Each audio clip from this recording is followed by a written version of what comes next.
दिल्ली में होने वाले एमसीडी चुनाव को लेकर सभी सियासी दल प्रचार अभियान में जुटे हुए हैं। चाहे दिल्ली एमसीडी पर कब्जा रखने वाली बीजेपी हो या फिर दिल्ली के सत्ता संभाल रही आम आदमी पार्टी या फिर कांग्रेस, सभी की नजर दिल्ली एमसीडी चुनाव पर है। हालांकि जनता के मन में क्या है ये तो 25 अप्रैल को पता चल जाएगा, लेकिन उससे पहले लोगों की राय क्या है ये जानना जरूरी है।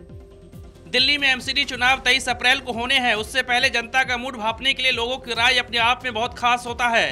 एक तरफ 10 साल से एमसीडी पर बीजेपी का कब्जा है, तो दूसरी तरफ पहली बार एमसीडी का चुनाव लड़ रही आम आदमी पार्टी के लिए चुनाव कई मायनों में बहुत खास है।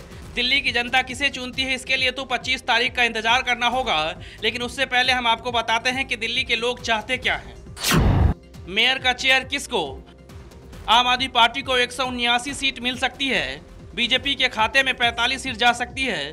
कांग्रेस 26, बीएसपी को 5 सीट मिल सकती है। स्वराज इंडिया को 3, अन्य के खाते में 14 सीटें।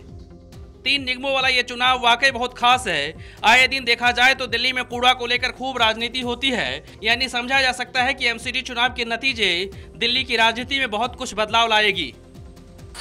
नॉर्थ दिल्ली में 104 सीटें हैं। आम आदमी पार्टी को 76 सीटें मिल सकती है। बीजेपी के खाते में 13 सीटें, कांग्रेस के खाते में 8 सीट, अन्य के खाते में 7 सीट। साउथ दिल्ली में 104 सीट है।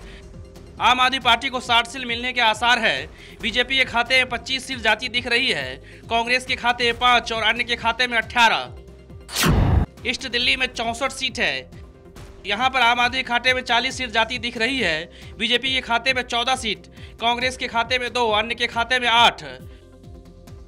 एमसीडी चुनाव के नतीजे भले ही जो हो, लेकिन इतना तो तय है कि इस नतीजे से दिल्ली की राजनीति में बहुत कुछ बदलाव आएगा। यानी एमसीडी का चुनाव भले ही छोटे स्तर पर हो, लेकिन इसका असर बहुत आगे तक होगा। Bureau report, national Dastak.